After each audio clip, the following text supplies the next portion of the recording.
Chemistry वो subject जो school में हर किसी को पसंद होता है, बट हम जैसे ही कॉलेज में आते हैं सब बदल जाता है। ना तो कुछ रिएक्शन समझ में आते हैं, ना तो रिएजेंट समझ में आते हैं। बट आखिर ऐसा क्यों होता है? चलिए आज की वीडियो में डिस्कस करते हुए मैं आपको कुछ अमेजिंग 5 टिप्स बताऊंगा, जिसे फॉलो करने से आप भी बोलोगे भाई केमिस्ट्री तो बहुत ही आसान थी, बस थोड़े से मेथड्स अप्लाई करने थे। तो फर्स्ट टिप है हमारा बिल्डिंग अ सॉलिड फाउंडेशन। जब भी तुम केमिस्ट्री पढ़ने बैठोगे ना, आपको कुछ सामग्री इकट्ठा करनी पड़ेगी। हाँ भाई मैं जानता हूँ कोई खाना नहीं बना रहा है, बट केमिस्ट्री की भी तो एक अलग रेसिपी होती है। रेसिपी में हमें चाहिए हमारा पीरियडिक टेबल।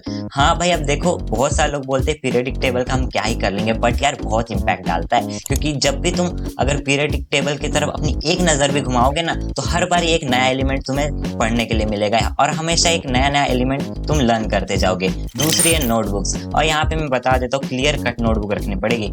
एटलीस्ट रिवीजन के टाइम में तो आपको ये कंफ्यूजन नहीं होना चाहिए कि आपने एक्चुअली लिखा क्या था। वो थर्ड पॉइंट ऐड करता हूँ सामग्री में, वो है हमारा रेफरेंस। जो रेफरेंस बुक्स होती है ना बहुत ही ज्यादा हेल्पफुल होती है। फॉर एग्जाम्पल मान लो तुम्हें कोई कंसेप्ट नहीं समझ रहा है, तो तुम अपनी लास्ट ईयर की बुक्स का यूज कर सकते हो अपने बेसिक्स क्लियर करने में, और बेसिक्स क्लियर रहेंगे तो आपको आगे कोई दिक्कत नहीं आने वाली है। तो हमारा सेकंड टिप है गेटिंग प्रैक्टिकल नॉलेज। अब देखो भाई कभी कॉलेज जाओ या ना जाओ, सभी लोग प्रैक्टिकल में तो जरूर जाते हैं, क्योंकि अटेंडेंस कंपलसरी होती है वहां पे, वरना इंटरनल मार्क्स काट लिए जाते हैं। लेकिन मैं आपको एक सीक्रेट बताऊं, इसका तुम यूज कर सकते हो, क्योंकि जब भी तुम कॉलेज प्रैक्टिकल में थोड़ा सा फोकस करोगे ना, आपको सारी चीजें समझ में आने लगेगी। केमिस्ट्री के जितने भी रिएक्शन है, इक्वेशन है, सारे तुम परफॉर्म कर रहे होगे, तो तुम्हें एक बेसिक क्लियर अंडरस्टैंडिंग आ जाएगी कि एक्चुअल में जो हम लोग रिएक्शंस पढ़ रहे हैं क्यों पढ़ रहे भाई। ऑब्वियसली इसलिए ताकि तुम्हें उसका रियल यूज पता चले अपने लाइफ के अंदर, और इससे तुम्हें अपने नोट्स बनाने में भी बहुत ज्यादा हेल्प मिल जाएंगे। हमारा फोर्थ टिप है यूजिंग ऑनलाइन रिसोर्सेस।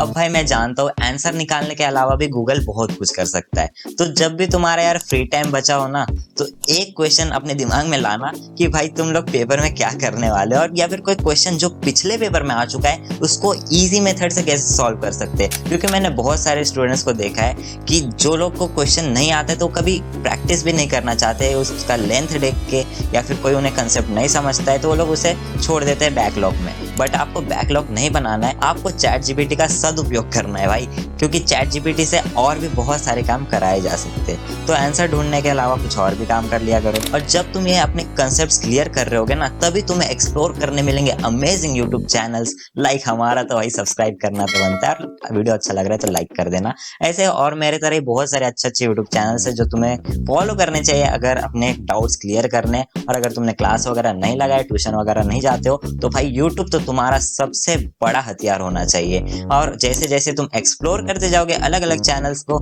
जब पढ़ने बैठोगे तो तुम्हें भी पता चलेगा, एक अंडरस्टैंडिंग आ जाएगी कि कंसेप्ट एक्चुअल में 30 to 40% हर एक का सेम होता है, द वे ऑफ डिलीवरी थोड़ा थोड़ा अलग होता है। तो जहां का भी तुम्हें पसंद आ जाए वो चैनल को फॉलो करना स्टार्ट कर दो। तो हमारा फिफ्थ टिप है रिव्यू रेगुलरली। अब देखो यहाँ पे रिव्यू तो हर एक चीज का तुम लोग करते हो ना। नया फोन खरीदने जाओ तो भाई 1000 रिव्यू तो देख लोगे यूट्यूब पे कि भाई ऐसे खरीदना है वैसे खरीदना है, बट क्या होगा अगर आपने अपने नोट्स का रिव्यू ही नहीं किया। अब देखो ये थोड़ा सा अच्छा टॉपिक है, ध्यान से सुनना।